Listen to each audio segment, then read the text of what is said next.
Good evening everyone, good evening all the students. आज ना मुझे बहुत खुशी हो रही है क्योंकि जो रेगुलरली इतने बच्चे नहीं होते, आज बहुत सारे बच्चे हैं भाई। ये मतलब मैं क्या करूं, आज का डेट में कहीं कैलेंडर में रजिस्टर कर लूं क्या? 21 नवंबर, बहुत सारे बच्चे आए थे भाई मेरी क्लास में। वेल आप आओगे तो खुशी होती है, आपके लिए तो पढ़ाया जाता है ना। ओके, सो यस, जो लोग बच्चे नए आए हैं उनको मेरा नाम बता दूं। मेरा नाम गजाला है।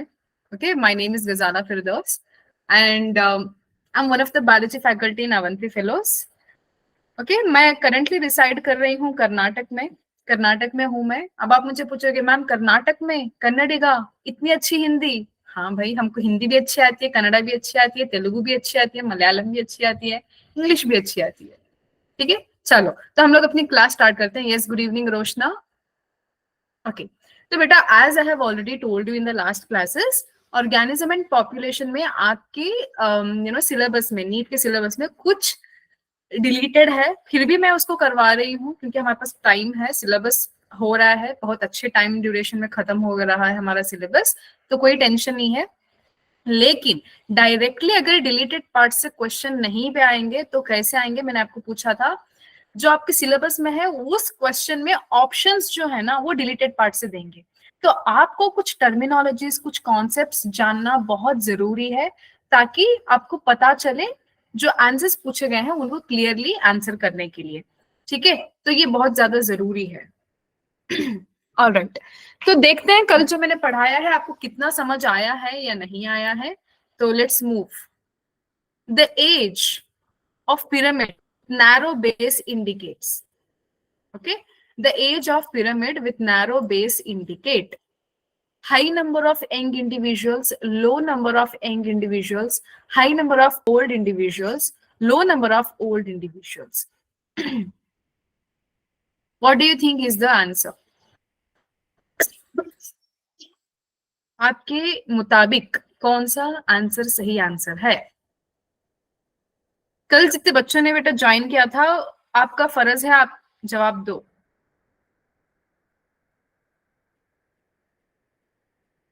Very good. Okay okay okay, चलो अच्छी बात है, कुछ बच्चों तो ज्वाइन कर रहे हैं जिन्होंने आंसर किया है। बहुत खुशी हो रही है देख के। तो कल हमने क्या देखा था बेटा? कल हमने देखा था एज डिस्ट्रीब्यूशन, है ना। तो ये देखो, हमने ये कल देखा था एज डिस्ट्रीब्यूशन। तो एज पिरामिड क्या है? It is the structure obtained when the age distribution is plotted for the population। एक पॉपुलेशन के लिए अगर हम डिफरेंस निकाल रहे हैं तो डिफरेंस कैसे निकाल रहे हैं? एज। ओके, एक पॉपुलेशन क्या है बेटा? एक पॉपुलेशन में एक तरह के स्पीशीज के लोग हैं इन अ पर्टिकुलर एरिया, जैसे कैट्स। ओके, एक पूरे एरिया में समझो, जैसे बैंगलोर है, बैंगलोर में सारे कैट्स का पॉपुलेशन। ओके, एक सारी species that is cat in a particular area like Bangalore, तो इसको हम कहते हैं पॉपुलेशन ऑफ कैट। ठीक है, तो अब ये जो कैट है, कुछ बच्चे कैट्स होंगे, ओके, कुछ किटन्स होंगे, कुछ अडल्ट्स होंगे, कुछ ओल्ड एज के कैट्स होंगे। तो ऐसे हम लोग एज डिस्ट्रीब्यूशन करते हैं, उससे हम लोग एक एज पिरामिड बनाते हैं। ठीक है, तो मैंने ह्यूमंस का आपको एग्जाम्पल लेके समझाया था। ठीक है, तो percentage of individuals of a given age group, तो एज ग्रुप की बात हो रही है। तो यहाँ पे ह्यूमन पॉपुलेशन के लिए क्या है? Age pyramids generally show distribution of males and female in a combined diagram.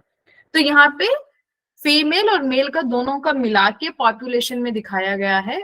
तो यहाँ पे देखो बेटा, तो whenever you study age pyramid, आपको तीन फेजेस पढ़ना बहुत जरूरी है। एक प्री रिप्रोडक्टिव फेज, एक रिप्रोडक्टिव फेज, एक post reproductive phase. Reproductive phase में कौन आएंगे? बच्चे आएंगे, मतलब जो अभी रिप्रोड्यूसिंग एबिलिटी नहीं आई उनके पास, कि एडोलेसेंस से भी छोटे। एडोलेसेंस मतलब कौन है? 12 से 18, 12 से 18 के बच्चे, जो टीनेज के बच्चे हैं, वो अडोलेसेंस में आते हैं। आप जैसे आप अडोलेसेंट हो, तो आपसे भी छोटे बच्चे वो आएंगे प्री रिप्रोडक्टिव में। रिप्रोडक्टिव कौन है? जो अडल्ट हैं, अडोलेसेंस एंड ऊपर, वो अडल्ट हैं, मतलब अगर वो रिप्रोड्यूस करना चाहे तो कर सकते हैं और नेक्स्ट जनरेशन को प्रोजेनी भी प्रोलिफरेट कर सकते हैं। पोस्ट रिप्रोडक्टिव का मतलब बूढ़े, सॉरी, बूढ़े लोग। तो अब क्या होगा बेटा, अगर प्री रिप्रोडक्टिव ज्यादा है, प्री रिप्रोडक्टिव का पॉपुलेशन मतलब जो एज ग्रुप के लोग ज्यादा हैं, तो इसको हम कहते हैं एक्सपैंडिंग और ग्रोइंग एज पिरामिड। क्यों? क्योंकि आज के बच्चे कल का भविष्य है ना, डेफिनेटली वही चीज है, आज के बच्चे कल जाके ही रिप्रोडक्टिव बनेंगे, तो ज्यादा नंबर रहेगा, तो ज्यादा नंबर अगर रहेगा तो ग्रो होगा बेटा पॉपुलेशन, इसको हम कहते हैं एक्सपैंडिंग। ये कहाँ कहाँ पे देखने को मिलेगा, इंडिया एंड चाइना। ओके, अब स्टेबल देखो, स्टेबल में क्या है, आपका जो प्री रिप्रोडक्टिव है वो सेम है रिप्रोडक्टिव के कंपैरिजन में, दोनों सेम है, रिप्रोडक्टिव प्री रिप्रोडक्टिव, तो ये स्टेबल है, दिस इज स्टेबल, सेम बेटा याद रखो, रिप्रोडक्टिव प्री रिप्रोडक्टिव दोनों सेम है। तो ये कहाँ पे आपको देखने को मिलेगा, यूएसए, इंग्लैंड, रशिया, जो वेस्टर्न कंट्रीज है वहां पे आपको देखने को मिलेगा। एक कपल के एक बच्चे, कई लोग तो बच्चे ही नहीं कर लेते, मतलब they don't have their own babies, what they do, they adopt children. Okay, या फिर वो अडॉप्ट करेंगे, नहीं तो जिन बच्चों का कहीं घर उजड़ा हुआ है, कहीं बच्चे कुछ अनाथ हैं या कुछ ट्रेजेडी हो गई वैसे बच्चों का, तो वो फॉस्टर किड्स करके रखते हैं, क्योंकि इसको कहते हैं फॉस्टरिंग। तो कुछ बच्चों को ये कहते हैं कि हम लाके इनको पालेंगे। तो ये इन लोगों में ना ज्यादातर प्रेगनेंसी वाला सिचुएशन नहीं है, ये लोग जितने लोग हैं उनको ही उनका इकोनॉमी अच्छी करने में लगे हुए रहते हैं, तो इसको कहते हैं स्टेबल एज पिरामिड। तीसरा आता है डिक्लाइनिंग, जहां पे प्री रिप्रोडक्टिव बहुत कम है। अब ये जाके जब रिप्रोडक्टिव बनेगा तो भी इनकी कम होगी ना पॉपुलेशन इन एज ग्रुप की, तो इसको हम कहते हैं डिक्लाइनिंग। मैंने आपको बताया था जापान एक वन ऑफ द एग्जाम्पल है, क्योंकि ये बहुत ज्यादा डेवलपिंग लोग हैं, इनको इन चीजों में ध्यान कम जाता है, तो अब क्या करें, है ना। तो ये है बेटा एज पिरामिड। अब आपका क्वेश्चन देखो, अब आपका क्वेश्चन क्या पूछ रहा है, आपका क्वेश्चन पूछ रहा है the age pyramid with narrow base. Narrow base किसका था, डिक्लाइनिंग का था, जिसमें क्या थे, लो नंबर ऑफ यंग इंडिविजुअल्स थे, जिसमें लो नंबर ऑफ यंग इंडिविजुअल्स थे। ठीक है, ये आपका आंसर है। Next question, which of the following parameter is not a part of population growth. Population growth का पैरामीटर के अंदर कौन नहीं है, जो ऑप्शंस में है। Okay, very good. नेटैलिटी आपको पता है, natality is birth rate, okay, birth rate. Mortality is death rate. Emigration, जो एक प्लेस को लीव करके चले गए, the left any place. Immigration, immigration मतलब आए हैं, ओके, इमिग्रेशन मतलब आए हैं, okay, they have come to a place. Immigration means coming to a place, immigration means leaving, emigration leaving. बेटा पॉपुलेशन ये कुछ भी ऐसा कुछ नहीं है, ये बेकार में दे दिया है ऑप्शन में, इसको हटा दो। तो ये जो हटावा है वही हमारा आंसर है, ठीक है, which is not a following parameter और not a part of population growth. ठीक है, चलो आगे बढ़ते हैं हम लोग। तो पॉपुलेशन इंट्रैक्शंस के बारे में मैं आपको कल पढ़ाना स्टार्ट किया था। तो इंट्रैक्शन कैसे होता है, हो सकता है या तो म्यूचुअल, या तो कंपटीशन हो सकता है, या एक दूसरे के कोई पीछे पड़ सकता है, या फिर किसी को होस्ट बना के उसके फूड और शेल्टर के सहारे कोई और ग्रो कर रहा है, विच इज पैरासिटिज्म। तो ये सारे हम लोग देखेंगे। Once again I am repeating, आपके सिलेबस से निकाला हुआ पार्ट है, लेकिन फिर भी जरूरी है। ठीक है, चलो। तो म्यूचुअलिज्म में बता रही थी, यहाँ पे क्या हुआ था, दोनों ही बेनिफिटेड है, ओके, बोथ द पार्टनर्स, मतलब दो पार्टनर्स जो इंटरेक्ट कर रहे हैं दोनों बेनिफिटेड हैं एक दूसरे से। ओके, इसका बेस्ट एग्जांपल है लाइकेंस। ओके, लाइकेंस जो है बेटा ये इसका बेस्ट एग्जांपल है। ओके, लाइकेंस में क्या होगा, जो अलगल पार्टनर है और फंगल पार्टनर है ये दोनों एक दूसरे को हेल्प करते हैं।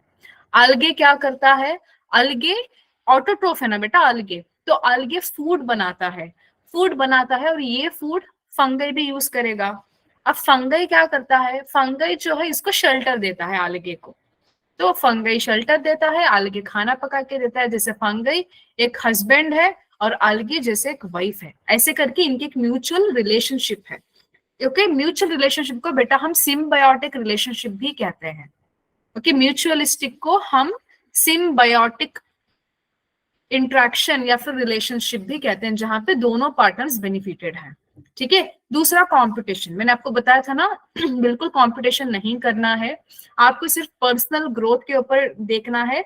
आपकी फ्रेंड ने कितने मार्क्स निकाले, उसने टॉप किया नहीं किया, उसके साथ कभी कंपेयर मत करो। आप यूनिक हो, आप स्पेशल हो, आप अलग हो।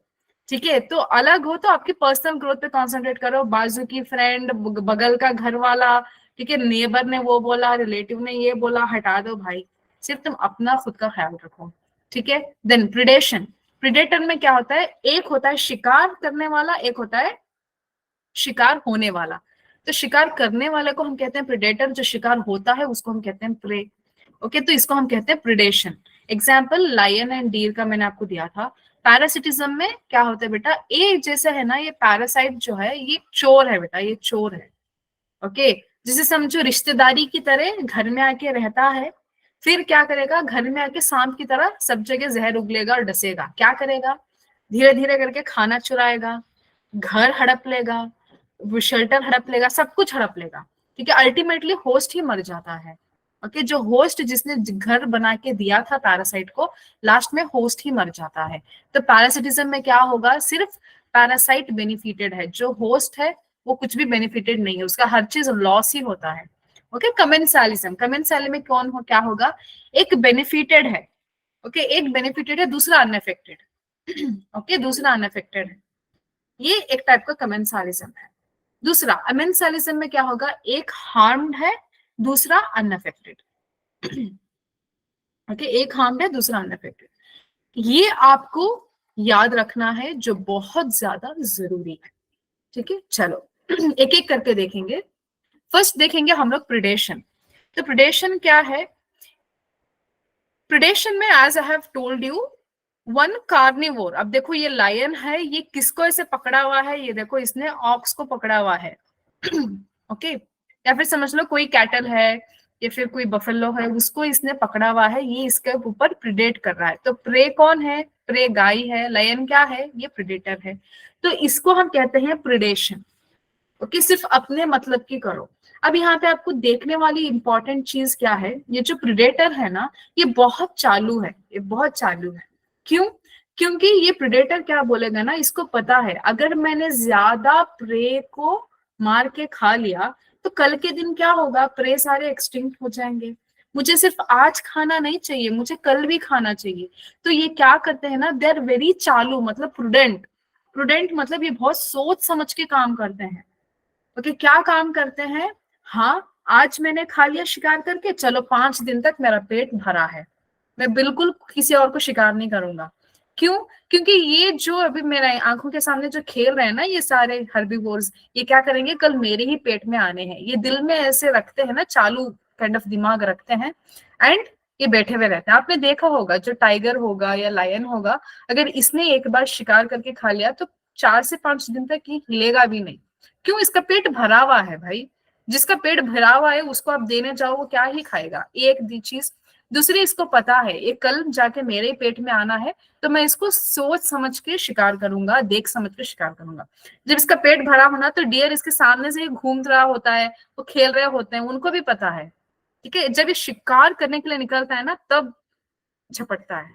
तो यही चीज लिखा है यहाँ पे, if predator over exploits his prey, then prey might become extinct. It results in the extinction of predator. अब प्रे ही नहीं रहा, खाना ही नहीं रहा, तो प्रेडेटर कैसे रहेगा।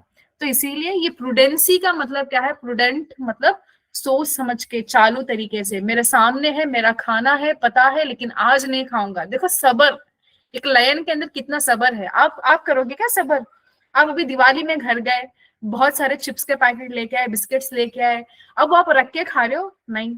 कुछ लड़कियां होते हैं जो रख के सोच समझ के, जब मन आया तब एक एक चिप्स काट के खाते हैं। जो लड़के होते हैं ना, इनमें सबर नाम की चीज नहीं है। ये क्या करते हैं, सारे जितने भी लाए थे घर से चिप्स पैकेट, सारा खा लिया, खत्म कर लिया, बाथरूम में चले गए, सब खत्म, लोडिंग अनलोडिंग पूरा एक दिन में खत्म। तो ये ऐसे नहीं होते, ये प्रूडेंट है, ये बहुत चालू होता है, ये बचा बचा के खाते हैं अपना खाना।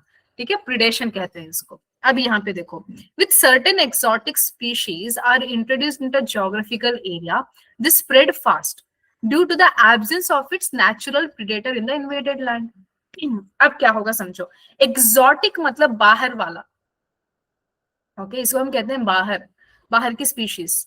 जैसे मैं आपको एक एग्जांपल देती हूँ बेटा, जिराफ समझो, जिराफ। ओके, जिराफ का एक एग्जांपल, जिराफ समझो इंडिया का नहीं है, जिराफ अफ्रीका से हमारी कंट्री को आया। ओके, अब जिराफ आया, ओके, तो अब जिराफ एक पर्टिकुलर एरिया में इसने आके बसना शुरू किया, तो अब क्या होगा, ये नेचुरली ज्योग्राफिकल एरिया के हिसाब से अच्छे से फैलेगा, बहुत ज्यादा रिप्रोड्यूस करेगा, अच्छा घास फूस खाएगा, ज्यादा से ज्यादा रिप्रोड्यूस करके अपनी पॉपुलेशन को बढ़ाएगा। क्यों? क्योंकि इसका प्रेडेटर अभी बना नहीं है। जिस मोमेंट में इसका प्रेडेटर बनेगा ना, तब ये मरना स्टार्ट होंगे।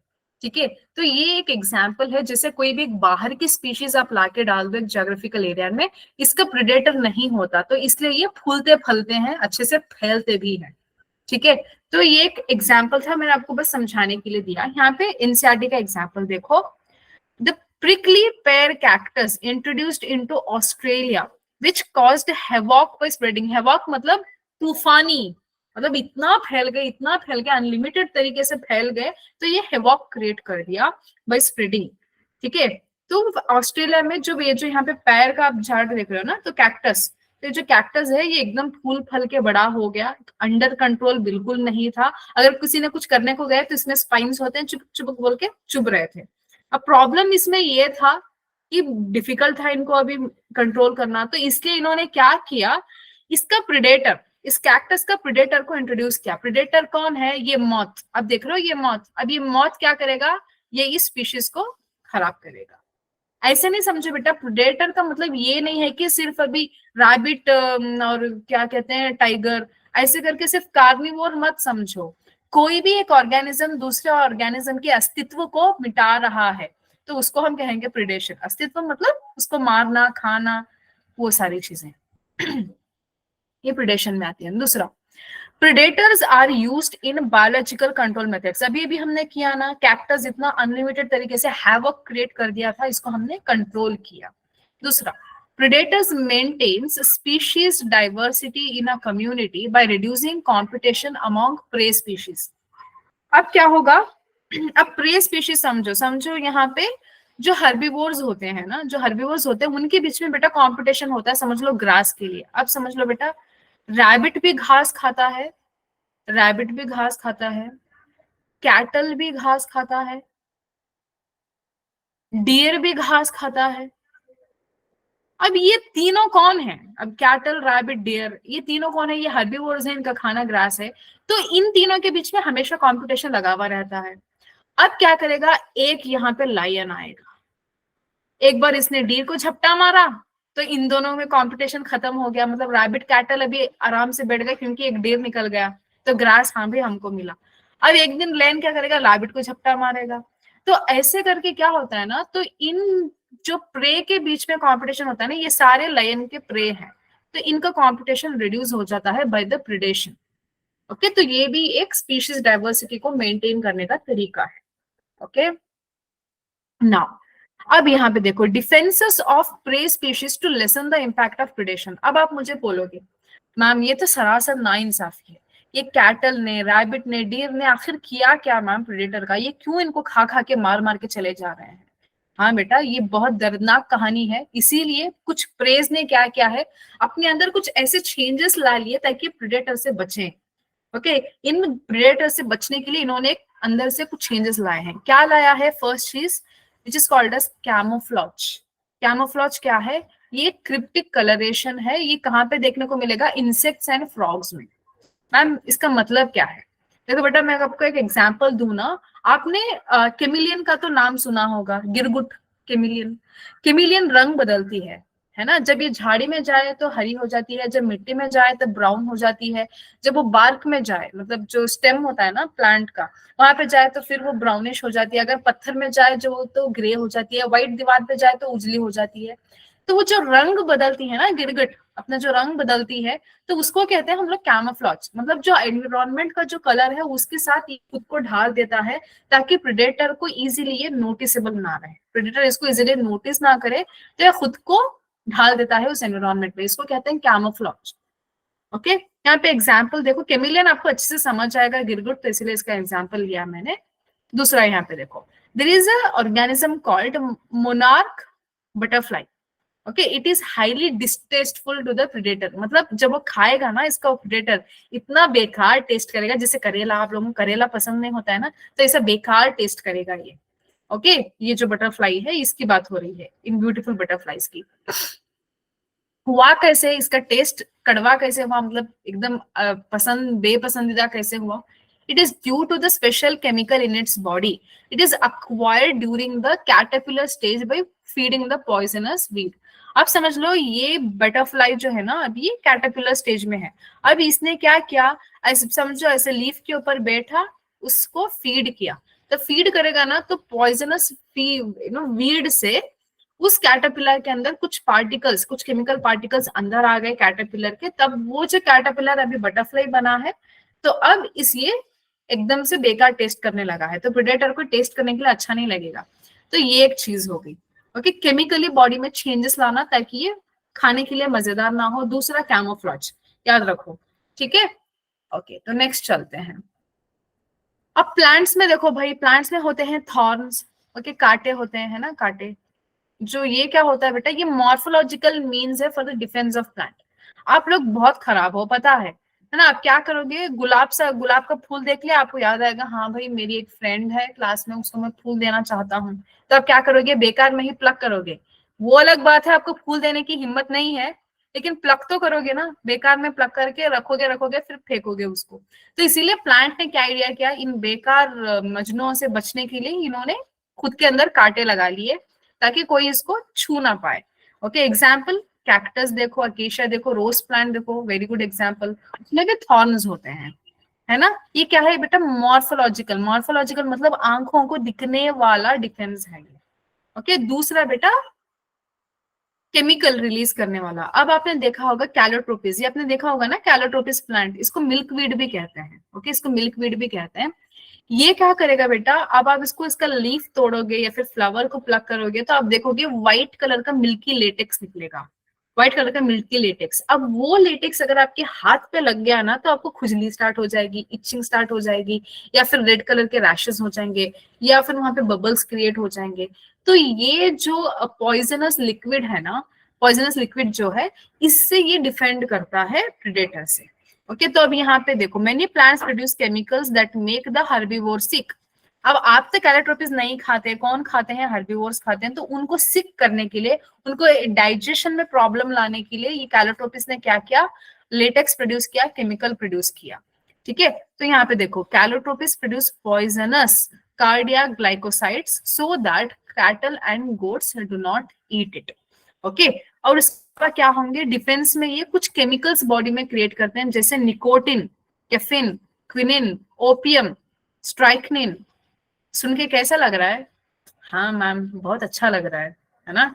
हाँ बेटा, जो प्लांट्स अपने डिफेंस के लिए बना रहे हैं, हम उसको एज अ नशा, नशा करने के लिए यूज कर रहे हैं। जैसे समझो ओपियम, निकोटिन, कैफीन, ये सारे क्या है बेटा, they make you feel high.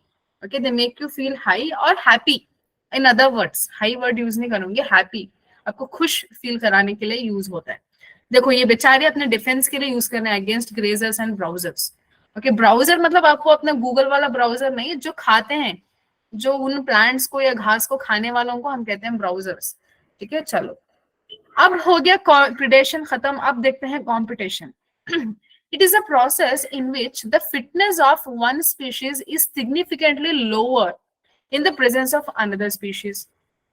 ठीक है, कंपटीशन क्या होगा, अब देखो बेटा, अगर कंपटीशन हो रहा है तो हमेशा कंपटीशन में एक जो है ना, एक जो है वो थोड़ा अच्छा होता है, एक थोड़ा कम अच्छा होता है। ठीक है, तो इनके बीच में अगर कंपटीशन होगा तो ऑब्वियसली एक तो मरेगा। अब जो दूसरा अच्छा है ना, वो फिर ये क्या करेगा, आज नहीं मरेगा तो कल के दिन जरूर मरेगा। कंपटीशन में दोनों ही डैमेज होते हैं बेटा, आज समझो इसने डैमेज कर गया, कल ये डैमेज हो जाएगा। ओके, तो कंपटीशन यहाँ पे इंटर स्पेसिफिक भी हो सकता है या फिर इंट्रा स्पेसिफिक भी हो सकता है। इंटर मतलब दो स्पीशीज के बीच का कंपटीशन, इंट्रा मतलब एक के अंदर, inter between, intra means with in, intra with in एक स्पीशीज के अंदर, इंटर दो स्पीशीज के बिटवीन में।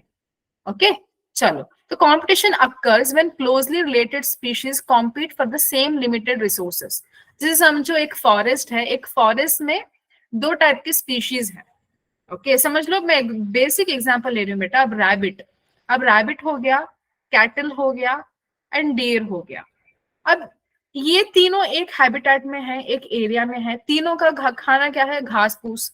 अब ये घास फूस के लिए लड़ रहे हैं बेचारे, ठीक है। तो ये जो लड़ना होता है इसको हम कहते हैं कंपटीशन। क्यों? फॉर द रिसोर्सेस, कभी कभार घर के लिए, एरिया के लिए, फूड के लिए ये लड़ते रहते हैं, ठीक है। तो इसको कहते हैं कंपटीशन। अब चलो, unrelated species can also compete for the resources. अब तो बेटा ये जो कैटल, रैबिट एंड डियर जो कर रहे थे लड़ाई, वो तो एक एरिया के थे। अब देखो ये एकदम एरिया का नहीं है, बाहर से आया, फिर भी कंपटीशन में लग गया। ये किसको कहते हैं, ये किसको कहते हैं? मैं आपको एग्जांपल देती हूँ। हमारा इंडिया ऑलरेडी पॉपुलेशन बहुत ज्यादा है ना। हमारे ही बच्चे कॉम्पीट कर रहे हैं भाई के लिए। अब ऊपर से आप समझो कि बाहर की कंट्री के भी बच्चे आ गए इंडिया में, अब उनका अलग इंटेलिजेंस, वो भी कॉम्पीट करेंगे, कंपटीशन ज्यादा कर दिए। तो ये एक एग्जाम्पल समझा रही हूँ। इंडिया के इतने बच्चे हैं, समझो बाहर के भी आ गए कंट्री के, तो ये बेकार का कंपटीशन बढ़ गया। ये क्या करेंगे, बाहर से आएंगे, मतलब ये अनरिलेटेड स्पीशीज हैं, इंडिया के नहीं है। They also coming to compete for the resources. अब एग्जाम्पल क्या है, अब ये मत लिख देना एग्जाम्पल में, हाँ मैम जेई नीट इंडिया के बच्चे, फॉरेन के बच्चे आ गए। बेटा भगवान के लिए ऐसा एग्जाम्पल मत लेना, बस आपको समझाने के लिए मैंने बोला। ये लिखो, flamingos and fishes in some shallow South American lakes compete for zooplanktons. ठीक है, फिशेस होते हैं जो जू प्लैंक्टन पे फीड करते हैं, और ये कुछ फ्लेमिंगोज हैं, ये भी जू प्लैंक्टन्स को खा रहे हैं। तो कंपटीशन किसके बीच में है, फिशेस और फ्लेमिंगोज के बीच में। ओके ये कंपटीशन है। दूसरा, competition occurs in abundant resources also. Okay अगर रिसोर्सेज ज्यादा है तब भी कंपटीशन, तब भी कंपटीशन। हाँ बेटा आप क्या ही करें। तो यहाँ पे क्या हो रहा है देखो, interference competition, the feeding efficiency of one species is reduced due to the presence of other species even if resources are abundant। अगर ज्यादा अमाउंट में, अबंडेंस में भी है रिसोर्स, फिर भी क्या होता है, एक स्पीशीज ज्यादा कंज्यूम करती है, एक कम कंज्यूम करती है। बेटा उनकी कैपेसिटी होती है ना। अब समझो कैटल ज्यादा घास खाता है बेटा, बेचारा रैबिट थोड़ा सा घास खाता है। कंपटीशन तो है, लेकिन डीर ज्यादा निगल जाता है बेटा, हमारा रैबिट तो बेचारा इतना सा होता है, वो क्या ही खाएगा, है ना। तो अबंडेंस में भी कंपटीशन रहता है। दूसरा, अभी हम लोग देखेंगे एविडेंसेस, कंपटीशन के एविडेंसेस क्या है। तो Abingdon tortoise, okay, in Galapago island became extinct within a decade after goats were introduced on the island. तो जब हमने गैलापागोस आइलैंड में गोट्स को इंट्रोड्यूस किया, अब ये गोट्स ने क्या किया, सारा घास फूस खा लिया, सारा झाड़ी पत्ती खा ली, ठीक है। अब बेचारे हमारे टॉर्टस वो हिलते हिलते हिलते जाएंगे, मुंह खोल खोल खोल के जब खाएंगे तो 1 घंटा 1.5 घंटा तो आराम से लग जाएगा मुंह खोलने के लिए, फिर चबाएंगे धीरे धीरे, आम आम, बेचारा टाइम लग जाएगा ना। तब तक तो इसे इन्होंने सारा सफाचट कर दिया, किन्होंने, गोट्स ने। तो गोट्स ने सारा ग्रेजिंग ब्राउजिंग कर ली, कुछ बचा नहीं घास फूस। अल्टीमेटली टॉर्टोइस को कुछ मिला नहीं खाने को, तो क्या हो गए, मर गए। कहाँ पे, गैलापागोस आइलैंड में, है ना। तो ये आपको याद रखना। देखो ये कैसे भाई, घास तो घास, ये ना इसे झाड़ पे चढ़ के भी खा रहे, क्या है भाई, पता नहीं कितने सालों से भूखे थे बेचारे। ओके तो ये हो गया एविडेंस फॉर कंपटीशन। अब चलो दूसरे में आते हैं हम लोग। कंपटीशन रिलीज, ये स्लाइड इंपॉर्टेंट है, थोड़ा अच्छे से ध्यान रख के सुनो। कंपटीशन रिलीज क्या होता है, it is the expansion, okay, it is the expansion of distributional range of a species when the competing species is removed। समझो दो लोगों के बीच में कंपटीशन हो रही है, तो एक को आपने हटा दिया, एक को आपने हटा दिया, तो ये क्या होगा, कंपटीशन से बच गए ना, कंपटीशन से रिलीज हो गए, बाहर हो गए, है ना। आप समझ लो सेमीफाइनल्स हो गया, फाइनल में थे, ओके, फाइनल हुई हमारे इंडिया और उसके बीच में, तो अभी चले गई इंडिया, तो बचा कोई और, तो कंपटीशन निकल गया ना। तो इसको कहते हैं, so it is the expansion of distributional range of a species when the competing species is removed। ठीक है, यहाँ पे देखो ये एक्सपेरिमेंट, ये इंपॉर्टेंट है, कोनेल्स फील्ड एक्सपेरिमेंट। यहाँ पे क्या होगा, ऑन द रॉकी सी, मतलब समुंदर के किनारे एक पत्थर के ऊपर, कहाँ पे, स्कॉटलैंड में, ओके। अब गोवा मत समझो, स्कॉटलैंड, ओके, तो स्कॉटलैंड में क्या होंगे बेटा, वहां पे 2 बार्निकल की स्पीशीज होते हैं। बार्निकल्स मतलब बेटा ये जैसे सीपियों की तरह ही होते हैं, सीपी शंख सीपियों की तरह होते हैं, ये पत्थर को चिपके हुए रहते हैं। ओके, तो अब क्या होगा इन रॉकी स्टोन्स के ऊपर, मतलब रॉक्स के ऊपर या सी के किनारे पे, ये क्या होंगे, 2 टाइप के बार्निकल स्पीशीज होते हैं। एक को हम कहते हैं बैलेनस, दूसरे को हम कहते हैं थैलेमस, थैमेलस, सॉरी थैलेमस कह रहा हूं, थैमेलस। ठीक है, तो जो बैलेनस है ये बड़ा है, ये कॉम्पिटिटिवली सुपीरियर है। मैंने बोला ना 2 लोगों के बीच में कॉम्पिटिशन हो रहा है तो एक सुपीरियर होता है हमेशा, एक इंफीरियर होता है। अब क्या होगा, ये बैलेनस ने ना बेटा बेचारे स्मॉलर को उगने ही नहीं दे रहा, उनको डोमिनेट कर रहा है। ओके, तो इससे क्या होगा, बैलेनस ज्यादा से ज्यादा ग्रो होगा और थैमेलस बेचारा डिमिनिश होता जाता है। अब हमने एक्सपेरिमेंट में क्या किया, इन बैलेनस को निकाल दिया क्योंकि सुपीरियर हैं, बड़े हैं, लार्जर हैं। तो अब क्या होगा, ये जो थैमेलस हैं ये अच्छे से ग्रो करने लगे। तो अब हमने क्या किया, कंपटीशन से हटा दिया भाई, रिलीज कर दिया कंपटीशन से। ये कौन सा फील्ड एक्सपेरिमेंट है, कॉर्नेल्स फील्ड एक्सपेरिमेंट, याद रखो, स्कॉटलैंड में किया था, सी कोस्ट के एरिया पे 2 बार्निकल स्पीशीज के बीच में, बैलेनस एंड थैमेलस। ठीक है, तो बैलेनस डोमिनेटिंग था, थैलेमस स्मॉलर था, तो बैलेनस को हटा दिया तो थैलेमस ने उगना शुरू कर दिया। ठीक है, ये हो गया एविडेंस। अब बेटा ये मतलब मैं क्या बताऊं, अगर ये आपके सिलेबस में होता ना तो इससे क्वेश्चन आना ही आना था। इसको कहते हैं Gauss competition exclusive principal.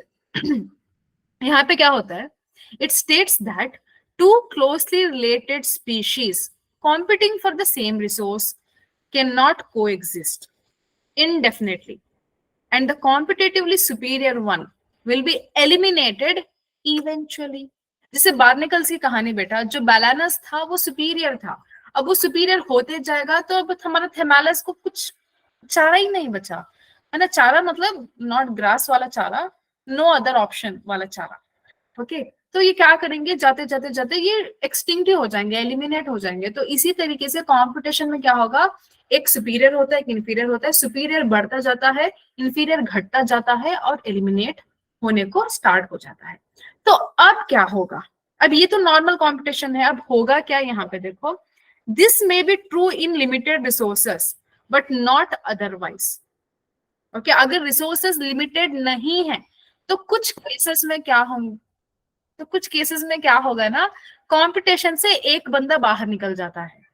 Okay, तो यहाँ पे देखो, स्पीशीज फेसिंग कंपटीशन में evolve mechanisms for coexistence rather than exclusion. मैं आपको एग्जांपल देती हूँ बेटा, एक फ्रेंड थे, 2 फ्रेंड्स थे, समझ लो ए और बी फ्रेंड्स हैं, दोनों को डॉक्टर बनना है, दोनों को डॉक्टर बनना है। तो अब क्या हो गया, डॉक्टर बनने के लिए कंपटीशन ज्यादा हो गई। अब कुछ दिन के बाद बी को लगा, अरे सब लोग ही डॉक्टर बन रहे हैं, मैं पायलट बनूंगी। ठीक है, अब क्या हो गया, ये बी पायलट बनने को निकल गई, अब ये डॉक्टर बनने को निकल गई, तो ए को कंपटीशन कम हो गया ना। तो इसको कहते हैं कंपटीशन से बाहर निकलना। ये बेकार तो नहीं बैठी है, बी जो है बेकार नहीं बैठी है, ये पायलट बन रही है, वो भी अच्छी चीज है। ठीक है, तो इसको कहते हैं कंपटीशन से बाहर निकलना। अभी आपको समझाने के लिए अब एग्जाम्पल में आओ। अब यहाँ पे एग्जाम्पल में क्या होगा समझ लो, एक एग्जाम्पल, अब यहाँ पे डियर है और यहाँ पे रैबिट है। ठीक है, अब ये दोनों किस पे खाते हैं, क्या खाते हैं, ये खाते हैं ग्रास। अब क्या हो गया, डियर ग्रास खाता रहा, रैबिट को भी ग्रास चाहिए। अब रैबिट ने क्या बोला, अरे भाई डियर इतना ग्रास खा रहा है, मैं क्या करूंगा, मैं कैरेट खाऊंगा। ठीक है, तो अब रैबिट ने क्या कर लिया, घास खाना छोड़ दिया, उसकी जगह पे इसने कैरेट खाना स्टार्ट कर दिया। तो जिंदा तो दोनों है ना, रिसोर्सेस भी लिमिटेड नहीं है, तो दोनों ही जिंदा है। तो अब क्या होगा, ग्रास के लिए जो इन दोनों के बीच में कंपटीशन थी वो हट गई, जो रैबिट है वो दूसरा रिसोर्स के ऊपर डिपेंड होने लग गया। ठीक है, तो इसको कहते हैं गाउस कॉम्पिटेटिव एक्सक्लूसिव या फिर exclusion principle. Okay, exclusion principle. तो अब यहाँ पे एग्जाम्पल देखो बेटा, जो स्मॉलर येलो बर्ड है, येलो बर्ड स्पीशीज, दे फोरेजेस अक्रॉस होल ट्री, फोरेजेस मतलब खाना, ओके ईटिंग, दे फोरेजेस अक्रॉस होल ट्री। और जो लार्जर रेड स्पीशीज है, दे कॉम्पीट फॉर रिसोर्सेज। ओके, अब जो रेड है वो बेचारे रिसोर्सेज के लिए कॉम्पीट कर रहे हैं। अब क्या हो गया, जो रेड है वो डोमिनेट कर रही है in the middle for the abundant resources. Okay, जो रेड है वो अभी भी कॉम्पिटिशन में लगी हुई है। ओके, रेड जो है वो कंपटीशन में लगी हुई है। अब ये जो बेचारी येलो है इसको समझ में आ गया, अभी रेड हमारे हमारे को छोड़ने से ना रही क्योंकि ये बड़ी है ना, जो रेड है वो बड़ी है। अब ये जल्दी जल्दी खा के निकल जाएगा तो येलो के लिए कुछ बचेगा नहीं। तो येलो ने क्या किया ना, ये एक नया नीश अडॉप्ट कर लिया। मतलब इसने क्या किया, अब तक ये ना कीड़े मकोड़े खा रहा था, अब ये क्या करेगा, अब यहाँ पे देखो ये जो बार्क है ना, ये बार्क है ना, ये झाड़ी का बार्क है। तो बार्क से इंसेक्ट्स निकाल के खा रहा था येलो। अब रेड भी आ गया, तो अब येलो ने क्या कहा, हाँ भाई रेड बड़ा है, इसके साथ में कॉम्पीट करना मुश्किल हो जाएगा, तो रेड तुम खा लो, मैं क्या करूंगा, मैं पत्तियों के ऊपर से इंसेक्ट निकालूंगा। तो इसने नया निश अडॉप्ट कर लिया हमारा येलो ने। तो येलो क्या किया, कंपटीशन से बाहर आ गया, अवॉइड कर लिया। ये जो मैकेनिज्म है ना, ये बेस्ट मैकेनिज्म है। Okay, this is best mechanism, इंसानों में भी और जानवरों में भी। क्यों? क्योंकि कंपटीशन करते रहोगे तो आज नहीं तो कल मर ही जाओगे। कंपटीशन मत करो, खुद को ऐसा प्रोग्रेस करो, नया नीश अडॉप्ट करो ताकि कुछ नया कर सको। ठीक है, ये आपको समझना जरूरी है। ओके, कंपटीशन मत करो, खुद के ऊपर ध्यान दो, इंप्रूव करो, नए नए एनवायरनमेंट को अडेप्ट करो, अवॉइड करो कंपटीशन को। तो ये बहुत ज्यादा जरूरी है। अब नेक्स्ट यहाँ पे इसको कहते हैं हम लोग resource partitioning. It is the division of limited resource by species to avoid competition. For this they choose different feeding times and different foraging patterns. तो आप क्या करेंगे बेटा, इन दोनों के बीच में एक ट्रीटी हो रही है। ट्रीटी मतलब एक समझौता, मतलब दो अगर कंपटीशन हो रहे हैं दो ऑर्गेनिजम्स के बीच में, तो इनके बीच में समझौता हो जाता है। क्या है भाई, हाँ ये एक पार्टी कहेगा कि हाँ तुम ऐसे ईट करो, मैं ऐसे ईट करूंगा, तुम इस टाइम पे आओ, मैं इस टाइम पे आऊंगा, तो भीड़ भी नहीं रहेगी, कंपटीशन भी नहीं रहेगी। तुम दिन के मकड़ियां खाओ, मैं रात के मकड़ियां खाऊंगा, ऐसे करके ये को एग्जिस्ट करने को लग जाते हैं इंस्टेड ऑफ कंपटीशन। याद रखो बेटा, कंपटीशन में दोनों डूबते हैं, लेकिन कोई एग्जिस्ट करोगे, हेल्प करोगे, एक दूसरे को समझोगे, तो दोनों उठेंगे, मतलब ऊपर आएंगे। तो यहाँ पे वही क्या, एक मैक आर्थर ने इसने क्या किया, he showed that 5 closely related species of warblers. Okay, यहाँ पे लिखा है 5 warblers की species living on a tree could avoid competition and coexist due to the behavioral differences in their foraging activity. foraging मतलब खाना ढूंढ के खाना। तो इनके एक्टिविटी में इन्होंने बदलाव देखा ताकि कोई भी एक्सटिंक्ट ना हो, सारे ही रहें, जिंदा रहें, सारे ही स्पीशीज फूले फले।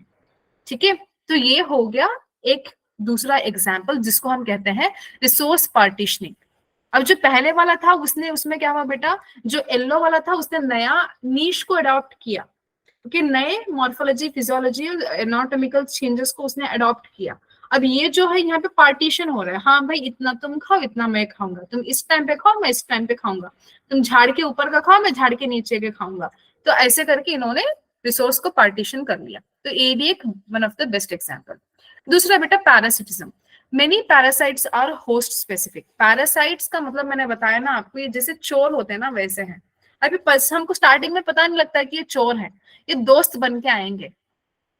ओके, दोस्त जैसे बन के आएंगे, कुछ टाइम तक रहेंगे, फिर ये क्या करेंगे, डोमिनेट करने लगते हैं होस्ट के ऊपर। ठीक है, तो यहाँ पे क्या होगा, जो पैरासाइट्स हैं वो फूड के लिए, शेल्टर के लिए, हर चीज के लिए, न्यूट्रिएंट्स के लिए होस्ट के ऊपर डिपेंड हो जाते हैं। तो इससे क्या होगा ना, होस्ट जो है वो अल्टीमेटली रहते रहते मर जाता है। ठीक है, तब यहाँ पे देखो बहुत सारे पैरासाइट्स ना वो होस्ट स्पेसिफिक होते हैं, मतलब एक पैरासाइट उसी होस्ट के पास जाएगा, किसी और के साथ नहीं। ठीक है, इसको कहते हैं स्पेसिफिसिटी, स्पेसिफिसिटी कहते हैं। ओके, दे टेंड टू को एवॉल्व, ये को एवॉल्व करने को लग जाते हैं। That is if the host evolves a special mechanism against the parasite also evolves mechanism to counter react them remain with the same co-host. इनकी रिलेशनशिप कैसी है मैं क्या बताऊं ना। अब समझो एक पैरासाइट आया, उसने होस्ट के ऊपर कुछ आइडिया लगा के उसको रेस्ट्रिक्ट किया, उसके एक्टिविटी को। अब होस्ट ने क्या किया, होस्ट ने बोला अब मेरी बारी, अब ये चोर ने आके मेरे साथ इतना इतना जुल्म उठाया, मैं क्या करूंगी, मैं कुछ और करूंगी। होस्ट करेगा, फिर वो उसके उल्टा करेगा, फिर ये उसका उल्टा करेगा, तो करते करते ये हमेशा एक दूसरे के पीछे ही पड़े हुए रहते हैं, क्योंकि वो स्पेसिफिसिटी है ना उन दोनों के बीच में। तो यहाँ पे देखो, parasitic wasp larvae emerged from the caterpillar horn caterpillar। तो यहाँ पे टोमेटो हॉर्न वूम, यहाँ पे देखो, ओके, लार्वे और कैटरपिलर के बीच की कहानी है। Parasitic wasp caterpillar. ठीक है, तो ये दोनों एक दूसरे के साथ ही जुड़े हुए हैं। अब यहाँ पे देखो कस्क्यूटा। ओके, जो कस्क्यूटा है बेटा, आप देखोगे ये वेरी थिन स्लेंडर पतला सा क्लाइंबर होता है। ये झाड़ के ऊपर एकदम से पीला पीला करके भर जाता है, आपने देखा होगा कहीं पे कस्क्यूटा कॉमनली मिल जाता है, मतलब कर्नाटक में तो मिलता है, मुझे दूसरे स्टेट्स का नहीं पता। ओके, ये बहुत अबंडेंटली ग्रो करता है। ओके, ये येलो कलर में होता है, पतले पतले धागे type.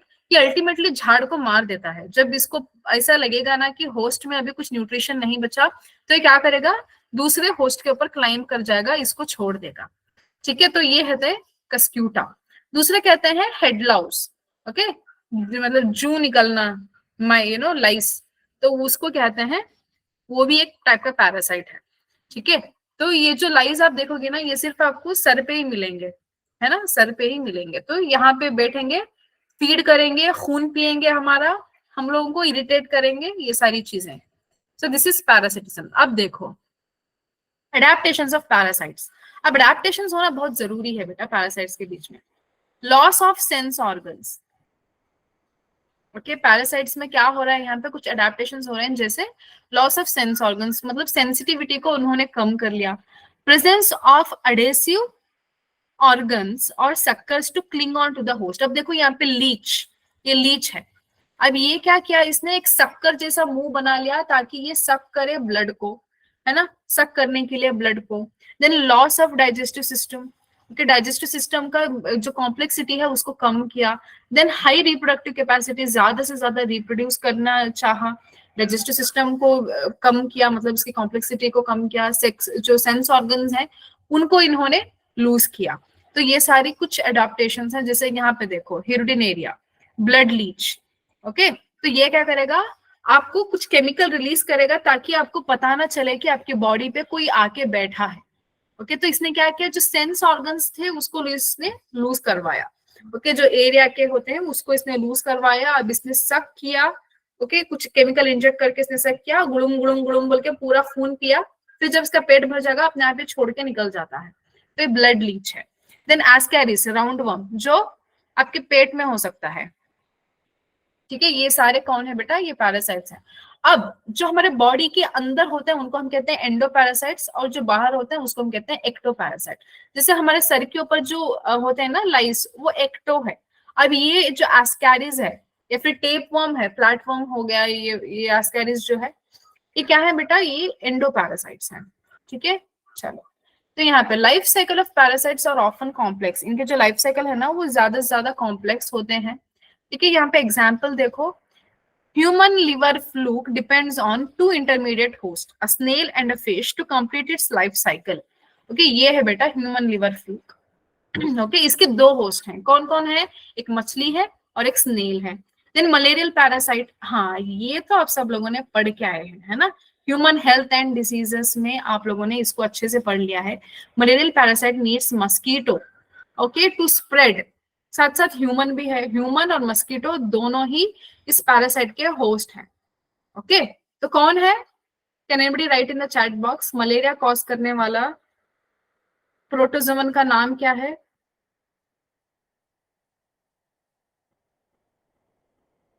Yes, malaria is caused by which organism? Causal organism for malaria? Plasmodium. Very good. बहुत सारे स्पीशीज हैं, वाइवैक्स है, फैल्सिपेरम है। ओके, तो बहुत सारे स्पीशीज होते हैं उनमें। चलो, अब पैरासाइट्स हार्म द होस्ट, हम सबको बताया होस्ट को हार्म करेगा। They reduce the survival and population density, growth and reproduction of host. मतलब जो पैरासाइट है ना लिटरली सब कुछ छीन लेता है बेटा होस्ट से। क्या, उसका सर्वाइवल, डेंसिटी, ग्रोथ, रिप्रोडक्शन। मतलब मैंने बताया था आपको लास्ट क्लास में, हर ऑर्गेनिज्म को जीने के 3 उद्देश्य होते हैं, एक पॉपुलेशन को बढ़ाना, ग्रोथ में, सर्वाइवल के लिए और रिप्रोडक्शन के लिए। अब ये जो पैरासाइट है ये सारा कुछ रिड्यूस कर देता है। ओके, और उसको वल्नरेबल कर देता है प्रिडेशन के लिए। Yes, very dangerous one, you know, Plasmodium falciparum is the most dangerous one. Okay, they make the host physically weak, weak बनाता है एंड vulnerable बनाता है प्रिडेशन के लिए। अब यहाँ पे दो टाइप्स बेटा, ये बहुत बार पूछा गया है, प्रीवियस ईयर क्वेश्चन कार्ड निकाल के देखो तो एक्टो और एंडो पैरासाइट्स में क्वेश्चंस आते हैं, ठीक है। तो एक्टो कौन है, मैंने बताया ना आपको, human lice. Okay, then ticks on dog, अगर किसी के घर में पेट है, अगर किसी के घर में पेट है तो आप वहां पे देखोगे उनके जो आप कूम करोगे ना उनके बाल, तो वहां पे छोटे छोटे छोटे छोटे जो होते हैं ना वो टिक्स रहते हैं। ये हो गया। तो ये कौन है, ये बाहर, अब देखो ये कस्क्यूटा, ये कस्क्यूटा भी प्लांट के बाहर है। Very good. अब जो एंडो पैरासाइट्स है वो बॉडी के अंदर है, मैंने आपको बताया ना, टेप वर्म हो गया, राउंड वर्म हो गया। ओके, ये सारे कौन है, ये अंदर रह के खराब करने वाले लोग हैं। Okay, endo ecto, endo means inside, ecto means outside. Okay, यहाँ पे देखो external surface as a host, तो एक्टो में क्या होता है, they feed on external surface, for example lice on humans, tick on dogs, then copepods in marine fishes, cuscuta plant, बताया ना, कस्क्यूटा प्लांट में क्लोरोफिल नहीं होता, लीव्स नहीं होता, इसीलिए न्यूट्रिशन के लिए कंप्लीटली डिपेंड होते हैं होस्ट के ऊपर। ओके, तो यहाँ पे देखो female mosquito is not considered a parasite because it needs our blood only for reproduction, not as a food.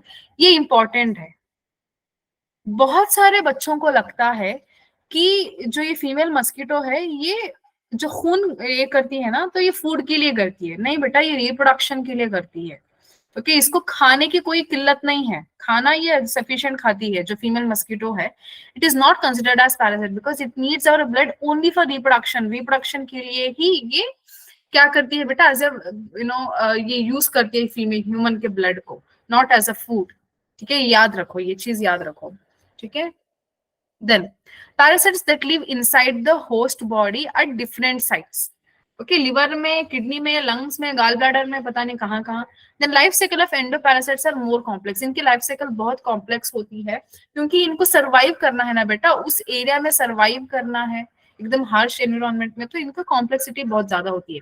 They have simple morphological and anatomical features and high reproductive potential, reproduction करने की ability बहुत ज्यादा होती है endo parasites में, वराज इनकी जो morphology and anatomy जो होती है वो बहुत सिंपल होती है, इतना कॉम्प्लेक्सिटी मेंटेन नहीं करते बॉडी में रह के, ठीक है, बहुत सिंपल रहते हैं, लेकिन रिप्रोडक्टिव एबिलिटी बहुत ज्यादा होती है एंडो पैरासाइट्स में। अब देखो brood parasitism in birds, here parasitic birds lay eggs in the nest of its host, okay, let's the host incubate them. अब यहाँ पे एग्जाम्पल कौन है, देखो कुक्कू बर्ड और क्राउ, कुक्कू बर्ड और क्राउ, ठीक है। तो ये एक एग्जाम्पल है बेटा, ये क्या होता है ना, जो कुक्कू है, ओके, जो कुक्कू है ये अपना खुद का घोंसला नहीं बनाती, ओके, ये खुद का घोंसला नहीं बनाती, जो अपने अंडे है ना वो दूसरे की घोंसले में डाल देती है, तो उसके जो कुक्कू के जो अंडे हैं वो वहां पे रहेंगे, ग्रो करेंगे, वहीं पे इंक्यूबेट करेंगे, ठीक है। तो इसको क्या कहते हैं, parasitic birds lay eggs, okay, parasitic birds, ठीक है। तो ये एक चीज आपको देखनी पड़ेगी। Alright, then during evolution, eggs of the parasitic bird have evolved to resemble the host eggs in size and color, so the host bird cannot detect and eject the foreign eggs easily. देखो अब क्या होगा, अब ये जो कुक्कू ने अपने अंडे दिए हैं ना क्राउ के नेस्ट के अंदर, तो अब क्या होगा, अभी रिजेंबल नहीं कर पाएगी क्राउ, हाँ मेरे अंडे कौन से हैं, उसके अंडे कौन से हैं, तो इसने क्या किया, दिल बड़ा किया, चलो सारों को मैं पालूंगी, मेरे बच्चों को तो मैं मार नहीं सकती, कौन है पता नहीं चल रहा, तो सारे ही पलेंगे। तो ऐसे करके ना बहुत चालाक होते हैं भाई ये कुक्कू, ये साथ में लेके उसको छोड़ देते हैं और क्रो उसको ग्रो कराती है, ठीक है। ये इसको कहते हैं ब्रूड पैरासिटिज्म इन बर्ड्स, ठीक है। एग्जाम्पल, एग्जाम्पल देखो, ओके, यहाँ पे देखो orchids growing as a epiphyte on mango, ये तो बहुत सारे बच्चों ने देखा होगा, okay, orchid growing on a mango branch, okay, इसको वैंडा कहते हैं बेटा, वैंडा कहते हैं इसको, यहाँ पे दिख रहा है ये मैंगो प्लांट के ऊपर, vanda is epiphyte, okay, there is a difference between parasite and epiphyte, okay, parasite और एपीफाइट में डिफरेंस है बेटा, पैरासाइट फूड के लिए, शेल्टर के लिए, न्यूट्रिशन के लिए, सारे के लिए होस्ट के ऊपर डिपेंड होता है, वेयरएज एपीफाइट वो फूड के लिए डिपेंड नहीं करता, वो सिर्फ शेल्टर के लिए रहता है, एपीफाइट जो है ना उसको सिर्फ घर चाहिए, वो मैंगो के ऊपर अपना घर बनाता है बस, ठीक है, वो फूड के लिए डिपेंड नहीं करता, वैंडा अपना फूड बनाता है। अब now barnacles growing on the back of well, okay, well के पीठ के ऊपर बहुत सारे बार्निकल्स, यहाँ पे देखो ये जो उजले उजले है ना ये बार्निकल्स है। Now cattle egret and grazing cattle, okay, तो यहाँ पे देखो The egrets forage close to where the cattles are grazing. As the cattles move, the vegetation insects come out, and otherwise it is difficult to ergot to find and catch. जो एरगट है बेटा ये bird है, ठीक है, ये क्या करेंगे, कैटल के ऊपर बैठे रहेंगे या फिर कैटल के पास पास रहेंगे।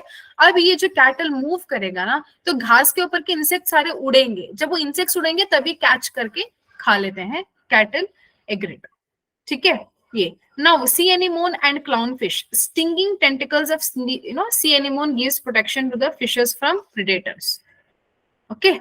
तो ये चीज आपको देखना है। सी एनिमोन ये नीचे वाला है, ये क्लाउनफिश है, ये क्लाउनफिश है, ये सी एनिमोन है, ठीक है। चलो म्यूचुअलिज्म क्या है, म्यूचुअलिज्म मींस एक दोस्ती वाला रिलेशनशिप दोनों के बीच में, फंगस एंड अलगे के बीच में एक अच्छी रिलेशनशिप होती है, ये एक एग्जाम्पल है। दूसरा माइकोराइजा, माइकोराइजा किसके बीच में होती है, fungi and roots of the higher plants. ये आपको कहाँ पे देखने को मिलेगा, पाइनस में देखने को मिलेगा, ये आपने पढ़ा है फर्स्ट ईयर में, आप बेटा इसको पढ़ के आए हो। साइकास में क्या था, कोरोलाइड रूट्स बने थे, कोरोलाइड रूट्स में साइनोबैक्टीरिया था, साइकास के रूट्स में साइनोबैक्टीरिया था। माइकोराइजा में क्या होता है, फंगई का हायर प्लांट्स के साथ एसोसिएट होता है, रूट्स के माइकोराइजा बनता है, जिसका एग्जांपल पाइनस था। दोनों ही कॉनिफर्स हैं, ठीक है, दोनों ही जिम्नोस्पर्म्स की फैमिली के थे। अब देखो यहाँ पे mutualism between plants and animals through pollination and seed dispersion. Fixed species is pollinated only by its partner wasp species and no other। मतलब ये इन दोनों के बीच में इतनी गहरी रिलेशनशिप है ना, ये एक दूसरे को छोड़ नहीं सकते। अब जो फिग, जो अंजीर होता है ना, अंजीर, ये वास्प स्पीशीज से ही पॉलिनेट होता है, दूसरे किसी ऑर्गेनिज्म से नहीं होता। Female wasp pollinates the fig inflorescence while searching for the suitable egg laying suits, ठीक है, sorry egg laying sites in fruit. तो फिर ये क्या करेगा, पॉलिनेट करेगा, और जो फिग है वो उसको लार्वा रखने के लिए देता है। अब याद रखो बेटा, जब आप फिग खाते हो ना, जो अंजीर खाते हो, जो अंजीर के अंदर आप जो निकालते हो ना, वहां पे आप क्या खा रहे हो, साथ साथ में वास्प के लार्वे भी खा रहे हो, फ्रूट के साथ साथ वास्प के लार्वे, ओके। एग्जैक्टली बेटा, क्योंकि उन्होंने ही पॉलिनेट किया है तो उनके अंडे वहां पे वो ले करेगी। तो याद रखो, जो लोग बच्चे फिग खाते हैं तो वास्प के लार्वा भी खा रहे हैं, तो कोई बात नहीं बेटा, it's normally healthy. Then orchids, okay, orchids show diversity of floral partners, they attract the right pollinator insect to ensure pollinators, not all orchids offer rewards।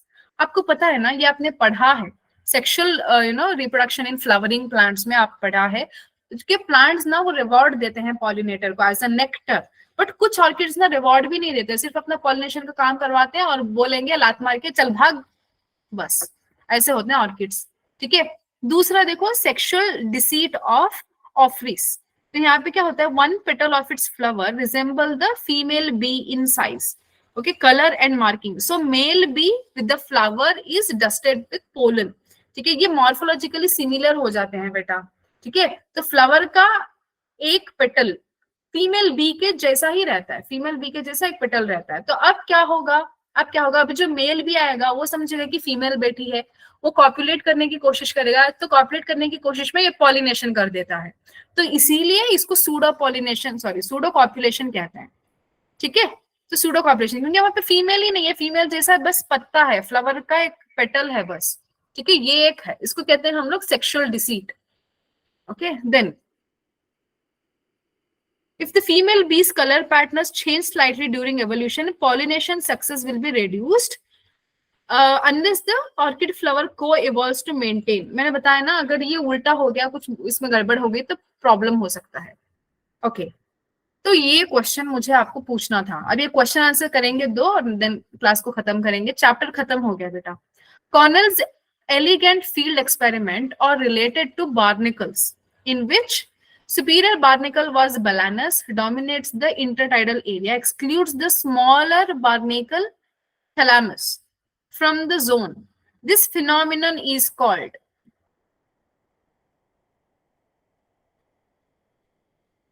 competitive exclusion principle, competitive release, interspecific competition, none of the above। आपको mark किया था मैंने, बताया था कि ये बहुत important है। कंपटीशन से बाहर निकालना, कॉर्नेल ने इसको एक्सपेरिमेंट किया था, कहाँ पे? स्कॉटलैंड में, सी के पत्थरों के ऊपर। क्योंकि बड़े बड़े बार्निकल किसके थे? बैलेनस का था, क्योंकि बैलेनस की स्पीशीज को इसने हटाया और स्मॉलर बार्निकल को ग्रो करने को दिया। ठीक है, इस टाइप के क्या कहते हैं एक्सपेरिमेंट को हमने कहा था बेटा कॉम्पिटिटिव एक्सक्लूजन प्रिंसिपल। इसमें हमने क्या किया? कॉम्पिटिशन से बाहर निकाल दिया। किसको बाहर निकाल दिया? बैलेनस को। कॉम्पिटिशन से बाहर निकाल दिया बैलेनस को, क्योंकि कॉम्पिटिटिव रिलीज नहीं है, ये इंटरस्पेसिफिक कॉम्पिटिशन नहीं है, नन ऑफ द अबव बिल्कुल नहीं है। A is the answer. क्या आपको समझ में आया मैंने क्या पढ़वाया? Is this clear? Okay, next question. Okay, बस 2 क्वेश्चन है बेटा, क्वेश्चंस करके निकल जाएंगे, हो गया। Okay, consider the following statements A D each with 1 or 2 blanks. Lichen represent an intimate, okay, intimate relationship between, यहाँ पे म्यूचुअल रिलेशनशिप है बेटा, म्यूचुअल रिलेशनशिप एंड अलगी।